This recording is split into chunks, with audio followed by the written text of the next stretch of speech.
बाकी साडी एक आ पछाण पतलो सर्कल छोड़ा गलबात वड्डी है एक पिछे लगदियां 7-0। दोस्तों, दिलजीत दोसांझ एक नाम जो अपनी देसी वाइब के साथ दुनिया भर में स्वैग फैला रहा है। पूरे 2024 में जो एक नाम सुनाई दिया वो है दिलजीत का, जिसके कॉन्सर्ट्स की टिकट 54 लाख तक में बिकी हैं। वो भी सिंगल टिकट यूएस में। ऑल ओवर वर्ल्ड की बात करें तो एक टाइम पर वो टॉप 2 में थे। इंडिया में भी उनके कॉन्सर्ट्स हुए जिनके टिकट्स लाखों में बिके हैं, वो भी ब्लैक में सिंगल टिकट। लेकिन क्या ये जर्नी ऐसी ही थी, खूब सारा पैसा और नाम? साथ ही ये भी सवाल मन में आता है कि दिलजीत को उनका पहला एल्बम कैसे मिला होगा। क्या दिलजीत की लाइफ पर ऑलरेडी एक फिल्म बन चुकी है? क्या मम्मी की वजह से वो आज इतने बड़े सुपरस्टार हैं, या फिर इल्यूमिनाटी का भी हाथ है? क्या हनी सिंह की तरह उनका डाउनफॉल शुरू हो चुका है और वो भी अचानक से गायब होने वाले हैं? क्या सच में दिलजीत का हमेशा 2 साइड फेस रहा है, कहना कुछ और दिखाना कुछ? आखिर क्यों लोग उन्हें एंटी इंडिया या फिर खालिस्तानी सपोर्टर कहते हैं? साथ ही जानेंगे उनकी और भी बहुत सारी कंट्रोवर्सी। दोस्तों, दिलजीत सिंह 6 जनवरी 1984 यानी 1984 को पंजाब के दोसांझ कला में एक मिडिल क्लास फैमिली में जन्म हुआ। उनके पिता बलबीर सिंह पंजाब रोडवेज में एक फॉर्मर एम्प्लॉय थे और उनकी मां सुखविंदर कौर एक होम मेकर। दिलजीत के 2 सिबलिंग हैं, एक बड़ी बहन और एक छोटा भाई। दिलजीत की प्राइमरी एजुकेशन दोसांझ कला में हुई। जब वो 8-9 साल के थे तो उन्हें अपने से सीनियर लड़की से प्यार हो गया था। टीचर को जब इस बात का पता लगा तो उन्होंने घर छोड़कर भागने की कोशिश की, लेकिन फिर वापस भी आ गए। फिर अपनी सेकेंडरी स्कूलिंग कंप्लीट की लुधियाना से। बचपन से ही दिलजीत को गाने का बहुत शौक था। वो अक्सर स्कूल में अपने टीचर्स के कहने पर गाना गाया करते थे। लुधियाना शिफ्ट होने के बाद वो स्कूल के साथ साथ वहां के गुरुद्वारों में कीर्तन किया करते थे। भजन और कीर्तन के अलावा दिलजीत सिंह शादियों में भी परफॉर्म करते थे। बचपन से ही वो अपनी सिंगिंग को लेकर सीरियस थे। उनके मन में बस एक बात थी कि बड़ा सिंगर बनना है, पैसे कमाना है। उनकी माँ हमेशा दिलजीत से कहती थी कि बड़ा होकर तुझे पैसे कमाने हैं, घर चलाना है, क्योंकि हमारे यहाँ कोई बैकअप नहीं है, कोई मनी सोर्स नहीं है।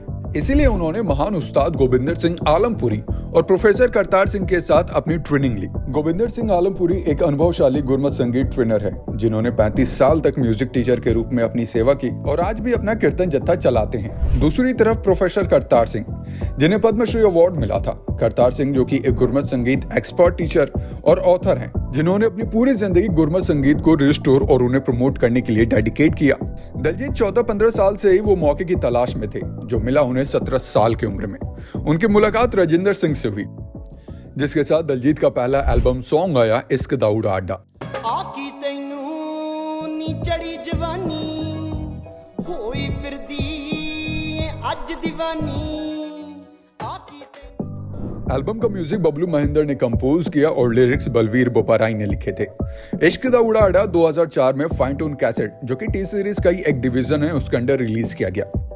इस एल्बम सॉन्ग के लिए दिलजीत के पास पैसे नहीं थे, तो उन्होंने अपने घर से, पड़ोसी से, दोस्तों से पैसे लिए और फिर कहीं जाकर उनका ये सॉन्ग एल्बम रिलीज हुआ।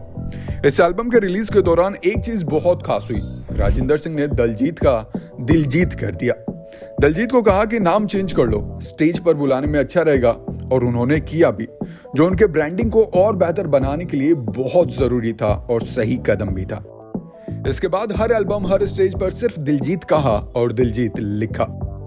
2004 में पहला एल्बम रिलीज हुआ, लेकिन कुछ खास कमाल नहीं दिखा पाया। इसके बाद इसी साल एक और एल्बम सॉन्ग आया, दिल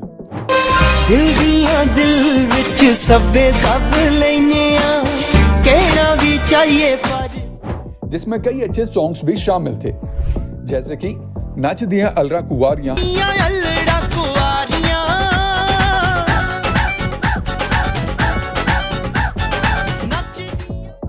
पगन पोछियां वाले और इश्क हो गया। ये भी फाइन टोन कैसेट के अंडर रिलीज हुआ।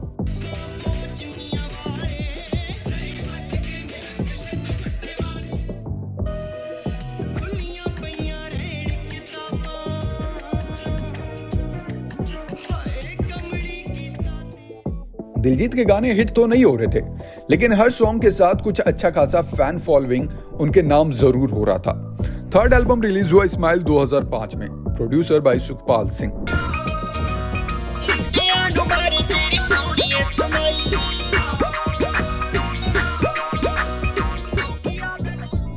जिसमें ऑलमोस्ट 8 ट्रैक्स थे और पहला सॉन्ग ही था इस्माइल। सेकंड सॉन्ग्स की बात करें तो अलरा कुवारिया और थर्ड परहाई। और भी बहुत से इनमें सॉन्ग्स थे, लेकिन कुछ ऐसे सॉन्ग्स थे जो बहुत पॉपुलर हुए, जैसे कि अलरा कुवारिया। Back to back 2 flop album के बाद जिसमें ऑलमोस्ट 12 सॉन्ग थे, कोई सॉन्ग इतना पॉपुलर हुआ और सबसे ज्यादा डाउनलोड किया गया। दिलजीत के लिए ये तो एक नई शुरुआत थी। हालांकि इस एल्बम से ही सिर्फ 2-3 गाने अपनी पहचान बनाने में कामयाब हुई। 2006 से लेकर 2008 तक कई एल्बम्स और सॉन्ग्स निकले, जिनमें से कुछ फ्लॉप हुए, कुछ हिट हुए, जैसे कि भगत सिंह और नो टेंशन।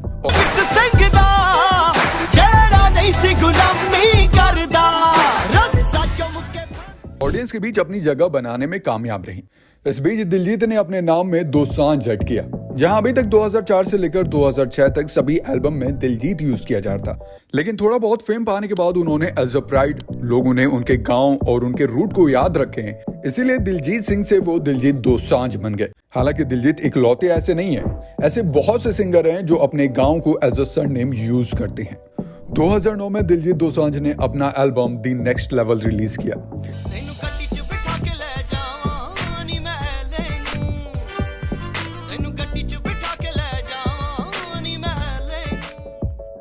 इस एल्बम में ओवरऑल 8 ट्रैक्स थे। ये एल्बम दिलजीत के लिए बहुत खास था। इस एल्बम सॉन्ग के लिए वो हनी पाजी के पास गए, जहां दिलजीत और हनी एक साथ आए और हाहाकार मच गया। दरअसल दोनों को एक ऐसे ट्रैक की जरूरत थी जो उनके नेम फेम को पंजाब से बाहर ले जाए। इस एल्बम में वैसे तो काफी सॉन्ग्स थे, लेकिन पंगा और लॉस एंजलिस LA बहुत पॉपुलर हुआ।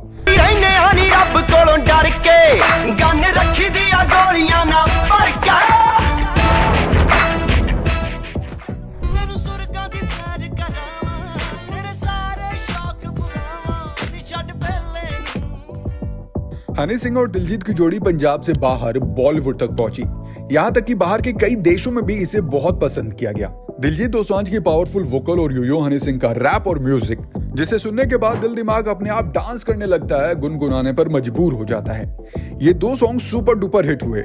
इससे पहले दोनों सिंगर अपने अपने करियर के ग्रोइंग स्टेज पर थे, लेकिन हनी सिंह और दिलजीत को इस सॉन्ग ने मार्केट में एस्टैब्लिश कर दिया। यहाँ तक कि इस सॉन्ग के बाद उन्हें फिल्में ऑफर होने लगी और पहली फिल्म में एज अ गेस्ट उन्होंने काम किया मेल करा दे रब्बा में, जिसमें जिमी शेरगिल, नीरू बाजवा और गिप्पी गर्वाल जैसे एक्टर्स नजर आए। एज अ लीड एक्टर के तौर पर नजर आए 2011 में। इस साल 2 फिल्में रिलीज हुई, द लॉयन ऑफ पंजाब और जिने मेरा दिल लुटिया। दोनों फिल्में ठीक ठाक चली, लेकिन सॉन्ग हिट थे, जैसे कि लक 28 कुड़ी दा हनी पाजी के साथ 3rd कोलैब।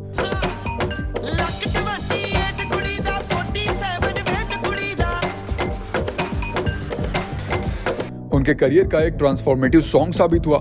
ये सॉन्ग सिर्फ इंडिया में ही नहीं बल्कि बाहर के कंट्रीज में डांस एंथम बना। उसके बाद 2012 में एक पॉपुलर एल्बम तो रिलीज हुआ ही, लेकिन उसके साथ ही दिलजीत के करियर का पहला सुपर डुपर हिट फिल्म 2012 में ही रिलीज हुआ, जिसका नाम था जट एंड जूलियट, जिसमें नजर आए थे नीरू बाजवा और दिलजीत, और कैरेक्टर का नाम था फतेह सिंह, जो लोगों को बहुत पसंद आया था। फतेह इतना पॉपुलर हुआ कि इसके कई सीक्वल्स भी बने, जैसे कि Jatt and Juliet 2, Jatt and Juliet 3। Jatt and Juliet film ने उनके करियर में एक अलग माइलस्टोन मार्क किया। इन फिल्मों से वो इतने छा गए कि बॉलीवुड में भी उनकी धीरे धीरे एंट्री पक्की हुई, और 2016 में शाहिद कपूर, करीना कपूर के साथ उड़ता पंजाब में वो नजर आए। Diljit Dosanjh back to back फिल्मों में नजर आने लगी। पंजाबी फिल्मों के साथ साथ बॉलीवुड में भी उन्हें मौका मिलने लगा। बैक टू बैक फिल्में ऑफर होने लगी, जिसमें उन्होंने एक से बढ़कर एक कैरेक्टर प्ले किए। दिलजीत हमेशा से ही स्मार्ट थे।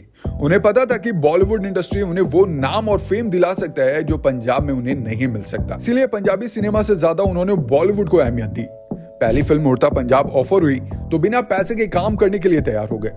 वो जानते थे कि एक बार बॉलीवुड फिल्म आने लगी तो पैसा और नाम दोनों आ जाएगा। हालांकि उनके फिल्मी करियर में उनके द्वारा प्ले किए गए कैरेक्टर्स लोगों को और भी पसंद आते थे। जैसे कि नेटफ्लिक्स पर रिलीज हुई अली अब्बास जफर की मूवी जोगी में दिलजीत ने एक पंजाबी आदमी का रोल प्ले किया था, जो एंटी सिख राइट के दौरान अपनी कम्युनिटी को प्रोटेक्ट करने की कोशिश करता है। जोगी में दिलजीत के पार्टिसिपेशन ने उनके करियर का एक टर्निंग पॉइंट दिया। फिर 2018 में आई एक हिस्टोरिकल फिल्म सज्जन सिंह रंग रूट। यह फिल्म वर्ल्ड वॉर 1 पर बेस्ड थी, जिसमें दिलजीत ने एक सिख सोल्जर का रोल निभाया था। 2019 में वो अक्षय कुमार, करीना कपूर और कियारा आडवाणी के साथ गुड न्यूज में नजर आए। वो फिल्म भी लोगों को बहुत पसंद आई। दिलजीत द्वारा प्ले किया गया कैरेक्टर लोगों को बहुत पसंद आया। जो उसके अंदर कॉमेडी था ना, वो बहुत अच्छा लगा। दोस्तों ओवरऑल दिलजीत ने अपने पूरे करियर में पंजाब और बॉलीवुड को मिलाकर कुछ 30 फिल्में की होंगी, लेकिन अगर आपने गौर किया होगा तो फिल्मों से ज्यादा वो अपने एल्बम और सॉन्ग्स की वजह से बहुत ज्यादा फेमस हुए। एक बार तो ऐसा भी हुआ कि सडनली उनको फिल्मों के ऑफर्स आने बंद हो गए, तो उन्होंने अपने सिंगिंग की दुनिया में वापसी की और फिर से सुपर डुपर हिट सॉन्ग्स दिए, एल्बम्स निकाले और उसके बाद बैक टू बैक बहुत सारे कॉन्सर्ट्स किए। अगर एल्बम्स की बात करूं तो 2018 के बाद जितने भी एल्बम्स रिलीज हुए सभी टॉप ट्रेंड करने लगे। अब चाहे वो रॉर हो जिसके ठग लाइफ और सैनवाल बहुत पॉपुलर हुए। इसके अलावा 2020 और 2021 में दिलजीत ने अपने 2 एल्बम्स रिलीज किए, गोट और मून चाइल्ड एरा। दोनों ही एल्बम्स ने तहलका मचा दिया। इनके गानों ने लोगों को पागल ही कर दिया, जैसे कि पहला ही टाइटल सॉन्ग गोट, उसके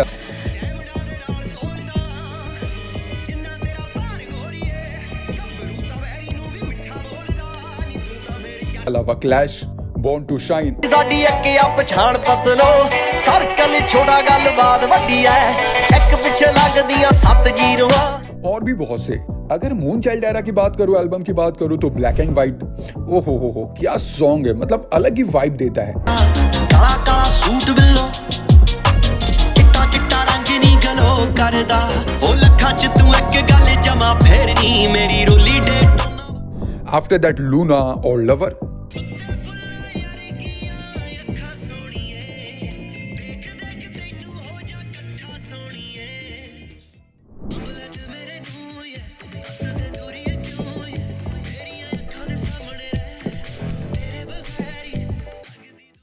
कहते हैं ना महफिल लूट ली किसी ने, लेकिन दिलजीत ने इन सॉन्ग्स के साथ आधी दुनिया अपने नाम कर लिया। साथ ही 2 बार टॉप 50 बिलबोर्ड्स में अपनी जगह बनाई। 2020 में बिलबोर्ड टॉप ट्रिलर ग्लोबल चार्ट में और 2021 में 31 रैंक पर अपना नाम दर्ज किया। इसी साल उन्हें 106 की लिस्ट में भी शामिल किया गया, जो कि दिलजीत के लिए एक और माइलस्टोन था। इसके अलावा अगर कॉन्सर्ट्स की बात करें तो वैसे तो 2014 से ही वर्ल्ड स्टेज शेयर कर रहे हैं दिलजीत दोसांझ। वर्ल्ड स्टेज का मतलब है कि आउट ऑफ इंडिया, जैसे कि बर्मिंघम, कभी लंदन, कभी कहीं। 2014 से 2022 के बीच में ऑलमोस्ट 20 कॉन्सर्ट्स किए उन्होंने। हालांकि उन कॉन्सर्ट्स का कुछ नाम नहीं था, बस ऐसे ही टूर था जहां सोलो वो जाकर परफॉर्म कर रहे थे। मार्च 2022 में दिलजीत ने एक और बड़ी सक्सेस हासिल की जब उन्होंने वार्नर म्यूजिक के साथ अपना कॉन्ट्रैक्ट साइन किया। ये एक नई जर्नी की शुरुआत थी, लेकिन उन्हें सबसे ज्यादा पहचान मिली बॉर्न टू शाइन टूर से। बॉर्न टू शाइन टूर में दिलजीत ने ऑलमोस्ट 35 कॉन्सर्ट्स किए, वो भी आउट ऑफ इंडिया, जो ये दिखाने के लिए काफी था कि एक इंडियन पंजाबी शेर आ गया है मार्केट में। आफ्टर दैट अप्रैल 2023 में दिलजीत ने cochlea valley music and art festival में परफॉर्म किया। वहां परफॉर्म करके उन्होंने एक अपनी नई हिस्ट्री लिखी। वो पहले इंडियन पंजाबी आर्टिस्ट बने जिन्हें इस आइकॉनिक स्टेज पर अपना टैलेंट दिखाने का मौका मिला। इसके बाद बारी आती है दिल्लुमिनाटी टूर की 2024 सितंबर, जहां दिलजीत की एक टिकट पाने के लिए लोग लाखों देने के लिए तैयार हैं। उन्होंने ऐसा जादू किया ऑडियंस पर कि हर कोई दीवाना हो गया।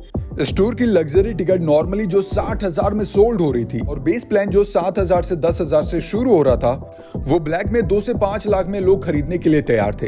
इतनी दीवानगी शायद ही हमने इंडिया में किसी के लिए देखी होगी। लेकिन दोस्तों, ये जर्नी जितनी हमने सीधी आपको दिखाई वैसे बिल्कुल भी नहीं है। आपने अक्सर नोट किया होगा कि हर एक अच्छी चीज पर एक दाग होता ही है। वैसे ही दिलजीत के एल्बम्स, कॉन्सर्ट्स और फिल्मों को लेकर अक्सर कंट्रोवर्सी होती रही है, और ये शुरू हुआ था अनरिलीज एल्बम अर्बन पेंडू से, जिसमें एक सॉन्ग था 15 साल। इस सॉन्ग में दिलजीत 15 साल की लड़कियों पर कमेंट कर रहे हैं। उनका कहना है कि 15 साल की होते ही लड़कियां जॉइंट्स, अल्कोहल और 24 घंटे घूमने लगती हैं, घर वालों से डरती नहीं है। इस सॉन्ग पर बहुत बड़ा बवाल हुआ था। पंजाब के लोगों ने दिलजीत पर धावा बोल दिया था, जिसके बाद ऑफिशियली उन्होंने फेसबुक पर माफी मांगी और उसे ना रिलीज करने का वादा भी किया। इसके अलावा फार्मर प्रोटेस्ट में वो कंगना से भिड़ गए। कंगना ने जब गलती से या कैसे भी शाहीन बाग वाली दादी समझकर किसी और को ट्वीट कर दिया कि ये दादी 100 रुपए में प्रोटेस्ट करने आती हैं। फिर दिलजीत दोसांझ उन्हें अच्छा सा रिप्लाई करते हैं, बताया कि वो शाहीन बाग वाली दादी नहीं बल्कि ये कोई और है। उन्होंने बाकायदा एक वीडियो रिलीज किया, बात खत्म हो जाती वहीं पर। लेकिन बैक टू बैक कंगना और दिलजीत की तरफ से कई सारे ट्वीट्स किए गए, जिसमें से एक ट्वीट में उन्होंने कहा कि मैं बॉलीवुड के पास नहीं जाता, बॉलीवुड वाले मेरे पास आते हैं और कहते हैं कर लो सर, कर लो सर। बार बार उनके कई सारे ट्वीट्स में बॉलीवुड को नीचे दिखाया गया, वहां के इंडस्ट्री के लोगों को नीचे दिखाया गया। उन्होंने कई बार अपने ट्वीट्स में कहा कि बॉलीवुड वाले डरते होंगे, रिप्लाई नहीं करते होंगे, लेकिन हम पंजाबी हैं। वहीं अभी हाल फिलहाल में दिलजीत ने एक पॉडकास्ट में अपने बॉलीवुड की पहली फिल्म के बारे में बात की, जहां उन्हें उनकी पहली फिल्म के लिए बोला गया कि मैनेजर को भेज दो, हमें बात करनी है। तो उन्होंने अपने दोस्त को बहुत समझाकर भेजा कि कैसे भी ये फिल्म चाहिए, हमें पैसा नहीं चाहिए, बस हमें फिल्म चाहिए। आप भी सुनो कि दिलजीत दोसांझ क्या कह रहे हैं। जब मुझे पहली फिल्म मिली थी उड़ता पंजाब, तब उन्होंने बोला कि आप अपने मैनेजर को भेज दो हमसे बात करने के लिए। मैनेजर तो कोई था नहीं। तो फिर मैं सोनाली जानती थी मुझे, मैं कहा यार सोनाली तू जा और जाके ना तू बात करके आ, फिल्म हमें करनी है, एम ना कोई ऐसी वैसी बात कर देना, हिंदी फिल्म पहली मिल रही है। तो उनको बोल हम पैसे वैसे नहीं चाहिए, फिल्म करेंगे बस। तो इसको मैंने रटा के कुछ आंसर भेजे थे। दोस्तों, दिलजीत दोसांझ अपने पूरे करियर में कई बार कंट्रोवर्सी में रहे। उनकी ऐसी ही बातें हैं जिन्हें देखने और सुनने के बाद लगता है कि यार दिलजीत सबके सामने कुछ और दिखाते हैं, लेकिन अंदर से कुछ और है। कंगना रनौत के साथ हुई कंट्रोवर्सी के बाद कई फोटोज और वीडियोस दिलजीत और प्रियंका को टैग किए गए, लेकिन उनका जवाब दिलजीत ने कभी नहीं दिया, जिसके कारण उन्हें कुछ लोगों द्वारा खालिस्तानी समर्थक कहा गया, यानी कि खालिस्तानी सपोर्टर कहा गया। किसान आंदोलन में उनकी एक्टिविज्म और किसानों के हक में उनके कमेंट्स के बाद कुछ लोगों ने आरोप लगाया कि वो भारत के खिलाफ कुछ गुप्त एजेंट को बढ़ावा दे रही हैं। हालांकि दिलजीत ने इन सभी आरोपों को सिरे से नकार दिया था और कहा था कि वो सिर्फ किसानों के अधिकारों के लिए आवाज उठा रही हैं। इसके अलावा पंजाबी फिल्म इंडस्ट्री से कंप्लेन आई। दिलजीत दोसांझ जहां एक तरफ तो कहते थे कि बॉलीवुड से उन्हें ज्यादा लगाव नहीं है, लेकिन फिर भी वो बॉलीवुड के लिए अपने पंजाब की फिल्मों को छोड़ देते थे, जाहिर है पैसों के लिए। पंजाबी फिल्म इंडस्ट्री के लोग नाराज हो गए। उन्होंने ये आरोप लगाया कि वो पंजाबी सिनेमा को अनदेखी कर रहे हैं और सिर्फ बॉलीवुड की ओर बढ़ रहे हैं। दिलजीत ने कई बार इस आरोप को नकारा और कहा पंजाबी सिनेमा से हमेशा ही एक स्ट्रॉन्ग बॉन्ड रहेगा, लेकिन अगर बॉलीवुड में मौका मिल रहा है तो वो उसका भी फायदा उठाएंगे। इसके अलावा 2018 में दिलजीत पर एक गाने डू यू नो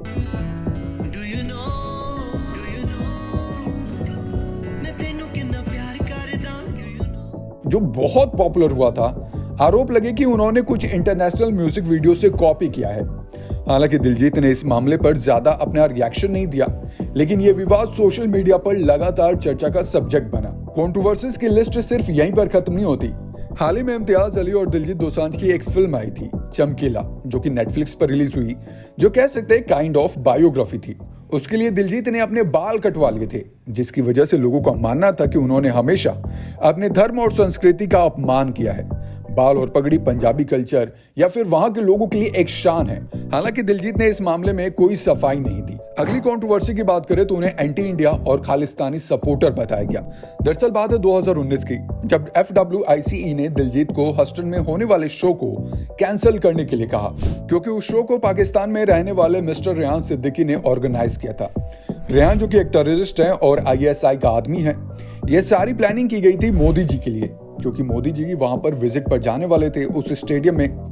इनकी प्लानिंग थी कि वहां के खालिस्तानी को भर भर कर फ्री पासेस देंगे, वो वहां के स्टेडियम को गंदा करेंगे, तोड़फोड़ मचाएंगे। फ्री पासेस रेहान इसलिए बांट रहे थे ताकि मोदी जी आए और उनके सामने सब उल्टा सीधा नारा लगाया जाए। बाद में इस पर दिलजीत ने कहा कि हम लोग आर्टिस्ट हैं, हमें लोग बुलाते हैं और हम चले जाते हैं। वैसे तो हमने अक्सर देखा कि बॉलीवुड में ऐसा होता रहा है। इंडिया में पाकिस्तानी एक्टर्स और आर्टिस्ट को कई बार बैन किया गया है पहले, लेकिन कई सारे ऐसे खान्स हैं जो उन्हें सपोर्ट करते हैं और उन्हें अपनी फिल्मों में कास्ट करते हैं। और वैसे भी दिलजीत काफी बॉलीवुड से इन्फ्लुएंस लगते हैं, उन्हें फॉलो करते हैं, तो दिलजीत के लिए ऐसा करना बहुत पॉसिबल है। इन कंट्रोवर्सी के अलावा एक सबसे बड़ा एलिगेशन जो लगाया गया कि उन्होंने अपनी सोल बेच दी। अब कोई कहेगा कि यार कोई सोल कैसे बेच सकता है? दरअसल उन्होंने अपनी सोल बेची है इल्यूमिनाटी को। अब ये क्या है और वो क्या काम करता है? अकॉर्डिंग टू ChatGPT, दरअसल इल्यूमिनाटी एक ग्रुप है जो वर्ल्ड को कंट्रोल करना चाहता है और उन पर अपना इम्पैक्ट डालना चाहता है। इसीलिए वो ऐसे लोगों को चूज करता है जिनसे लोग इजीली इन्फ्लुएंस हो जाएं, जैसे कि पॉलिटिशियंस, एक्टर्स, सिंगर्स, बिजनेसमैन। ये सब लोग उनके ग्रुप में शामिल होते हैं। और अगर कहे कि पता कैसे चलता है कि यार ये इल्यूमिनाटी ग्रुप में है? पॉइंट नंबर 1, म्यूजिक और ड्रेसिंग सेंस। क्योंकि इल्यूमिनाटी के सदस्य अक्सर अपने फैशन और ब्रांड से एक स्पेसिफिक इमेज क्रिएट करने की कोशिश करते हैं, जो अक्सर दिलजीत में देखा जाता है। पॉइंट नंबर 2, इल्यूमिनाटी साइन और म्यूजिक वीडियो। कई बार दिलजीत के कॉन्सर्ट्स में देखा गया है कि वो अचानक से कुछ अलग बर्ताव करने लगते हैं। वो अक्सर अपने हाथ से एक सिंबल बनाते हैं, जिन्हें लेकर यह दावा किया जाता है कि इनमें इल्यूमिनाटी से जुड़े संकेत हैं।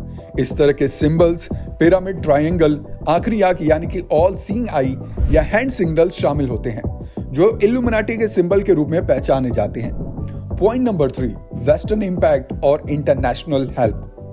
दिलजीत के सॉन्ग्स और उनका काम अक्सर इंटरनेशनल लेवल पर सराहा जाता है, खासकर उनके पंजाबी म्यूजिक और बॉलीवुड फिल्मों के कारण। कुछ लोग इस बात को इल्यूमिनाटी से जोड़ते हैं क्योंकि यह माना जाता है कि इल्यूमिनाटी के सदस्य अक्सर वर्ल्ड लेवल पर अपना इम्पैक्ट डालते हैं, हर फील्ड में अपना प्रभाव बनाते हैं। मतलब देखा गया है कि दिलजीत के कई गाने और उनके कॉन्सर्ट्स में एक ग्लोबल ऑडियंस होती है और वो कई बार हॉलीवुड सिंगर के साथ भी काम कर चुके हैं। इस प्रकार के इंटरनेशनल सक्सेस को इल्यूमिनाटी के प्रभाव के रूप में देखा जाता है। नहीं तो सडनली इतना नेम फेम कैसे? काम तो वो पिछले 20 साल से ही कर रहे थे। अभी अचानक से 2-4 सालों में ऐसा क्या हुआ कि इतना सब कुछ बैक टू बैक होने लगा? वैसे तो हमेशा अपने जीवन को सादा और ईमानदार तरीके से जीने का दावा करते हैं दिलजीत। वहीं दूसरी साइड देखा जाए तो वो वेस्टर्न ट्रेंड्स को ज्यादा फॉलो करते हैं। उनके कपड़े, उनके ड्रेसिंग स्टाइल, उनका म्यूजिक, सब कुछ लगता है कि वो वेस्टर्न को फॉलो कर रहे हैं। हालांकि हनी के साथ भी इल्यूमिनाटी का कनेक्शन कई बार जोड़ा गया, जहां उन्हें तुरंत कुछ सालों में नेम फेम मिल जाता है। मतलब जो अभी फिलहाल दिलजीत के साथ हो रहा है वो हनी सिंह के साथ ऑलरेडी हो चुका है। अगर आप लोगों को हनी सिंह का लास्ट फेज याद होगा तो वो बहुत ज्यादा वाइल्ड हो चुके थे, बैक टू बैक कंट्रोवर्सीज में फंसे रहे थे। उनके म्यूजिक वीडियोस में अब्यूजिव वर्ड्स, उनके बिहेवियर में बहुत सारे चेंजेस आ गए थे। दिलजीत दोसांझ के केस में भी ये स्टार्ट हो चुका है द इल्यूमिनाटी टूर के साथ। वो भी बहुत ज्यादा वाइल्ड हो चुके हैं। वहीं आज के दिन हर दिन controversy, statement, allegation, pro alcohol जैसी चीजें सामने आती रही। कई स्टेट में FIR रजिस्टर हुई है। ये सब इशारा कर रहा है कि दिलजीत का टाइम अब आ चुका है। अब सूरज डूबने वाला है, शाम होने वाली है और फिर एक लंबे वक्त के बाद शायद फिर से हनी सिंह की तरह वो कमबैक करने की कोशिश करे, एक लंबे ब्रेक के बाद। जैसे कि अगर आपने नोटिस किया होगा तो बीच में बहुत सारी चीजें हुई हनी सिंह के साथ और वो पूरी तरह से गायब हो गए थे। मुझे लग रहा है कि कुछ ऐसा ही होने वाला है दिलजीत के साथ। मतलब मैं चाहूंगा तो नहीं कि कुछ ऐसा हो, क्योंकि वो बहुत अच्छे सिंगर हैं, माइंड ब्लोइंग सिंगर हैं, बट इस समय वो बहुत पीक पर हैं और जब कोई इंसान पीक पर होता है तो नीचे डाउनफॉल होना जरूरी है या होता ही है।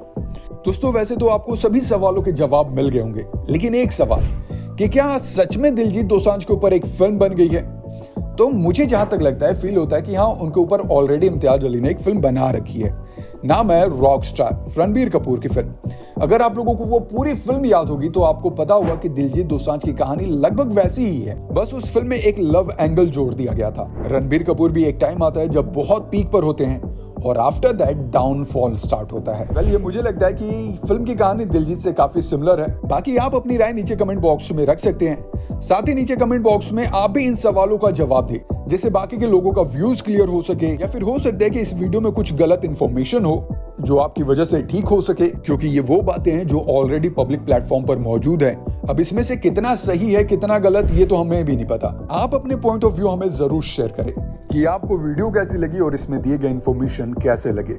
और भी बहुत सारी बातें हैं जो हम अपनी अगली वीडियो में कवर करेंगे। आज के लिए बस इतना ही। Thank you so much.